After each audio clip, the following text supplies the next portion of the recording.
মন করে লাইতেছে। আরে ভাই এটা খুলতেছেন কে? এটা খুললে লাভ কি? এটার ভিতরে তো কোনো সমস্যা নাই। এইটা মাঝে মাঝে মাসে একবার একটু হ্যাং মারে।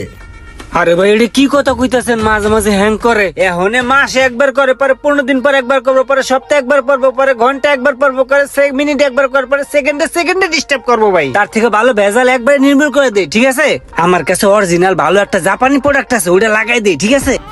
আপনি নিশ্চিন্তে দাঁড়ান। এই ইমরান, এই আমাকে জাপানি মালটা লয়ে তো যা। জাপানিজটা? হ্যাঁ জাপানিজটা, অরিজিনালটা যা তাতে যা। রিল্যাক্স। এই যে ভাই আপনার বিলটা, বেশি বিল আসে নাই, 37,570 টাকা বিল আসছে। এই যে ভাই বিলটা। ভাই এই যে আপনার আগের প্লেয়ারটা, এটা তো হ্যাং করে, বাট এটা আমি ডাস্টবিনে ফালাই দিয়ে আসি। দাদা কাজ কাম করলাম, একটু বকশিস টকশিস দিয়ে দিয়েন। কিন্তু ভাই রিমোটটা যে প্রোগ্রাম করে দিয়েছেন, রিমোটটা ভালো করে কাজ করতেছে না, মিস করে বারবার।